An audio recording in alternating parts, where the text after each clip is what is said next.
A few weeks back, we talked about miracles in the Bible briefly when talking about the parting of the Red Sea. And we talked about how when people doubt those things, they're not really doubting so much the miracle itself as they are doubting something more fundamental than that. They're doubting that God even exists or that God interacts with his creation at all. I mean, if you don't doubt those two things, then there's no inherent problem with miracles at all.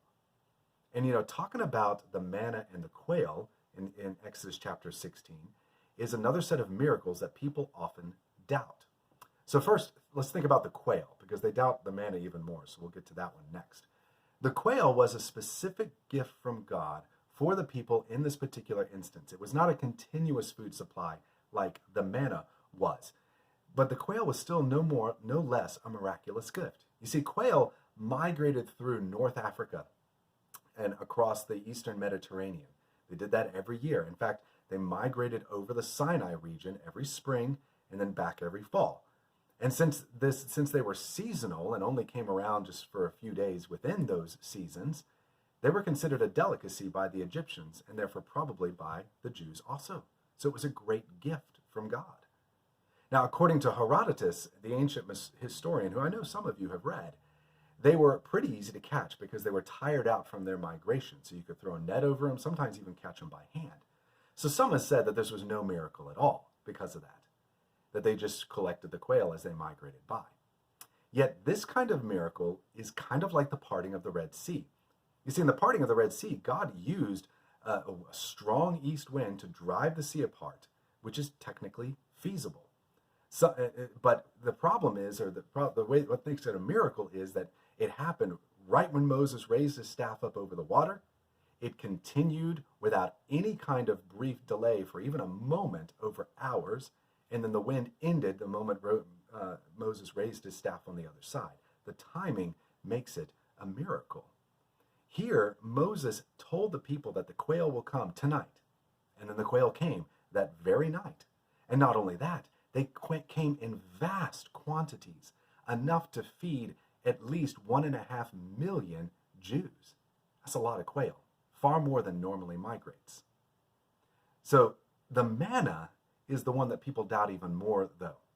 See, manna literally means, what is it? That's why the people said, what is it? And then they called it, what is it? That's what manna means. And so, because it was never something they'd never encountered before. So ever since then, biblical scholars have been asking the same question. What is it? What was the manna? And lots of, quote, natural explanations have been put forward to try to explain the manna. One theory is that it was the secretion of certain desert insects that would then solidify and dry out almost instantly because of the arid climate. I know that sounds kind of gross, but that is one of the theories. Another theory is that it was a type of lichen, which is kind of like moss, that would grow on rocks in the Middle Eastern region and was known to blow around and was even sweet to the taste. So that's one other explanation. The most popular explanation, though, was that it was the sap of the tamarisk trees that would be eaten by a particular plant louse and then secreted out again and dried out. Again, that sounds kind of gross, but that's the most popular explanation. Whenever we hear a theory like that attempts to explain a miracle without God's intervention at all, we have to think about how it actually explains the biblical data and if it can do that. So think of those three explanations that I just gave you. Could any of those things actually explain the biblical data of the manna? No, none of them can, for several reasons. First, the Jews would have been familiar with those other things, but so they would have known what they were. But here, they don't know what it is, so they call it, what is it? That's what they called it. Second, think about the timing. The manna came only in the morning, and it came 6 days a week, not 7, 6 days a week. How could a natural explanation fulfill both of those things? Only in the morning and only 6 days a week, never 7. No wind-blown lichen or insect secretion would have that kind of specific timing. Third, think about the quantities.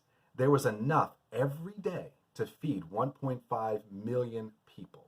And on Fridays, there was double that amount because they would need to collect enough for Friday and Saturday. There were not that many tamarisk trees in the Middle East.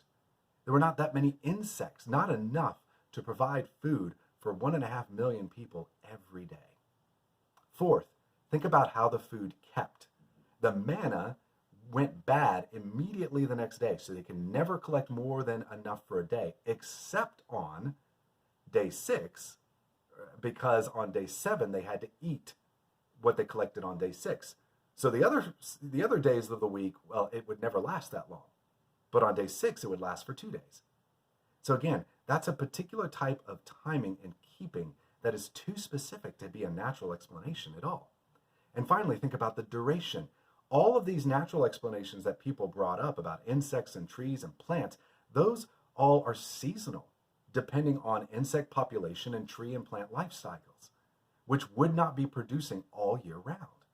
But the manna was 6 days a week, every week for 40 years. That's what verse 35 tells us, 40 years. No natural explanation could explain that continuous and specific food supply. So you see, when miracles are challenged, like even the resurrection of Jesus from the dead, we have to think about the challenge and see if it really explains the data. Here, the natural explanations cannot explain what is recorded for us in Exodus. No, God provided this food miraculously for his people. And remember, this is the powerful God that you serve and you pray to, hopefully every day.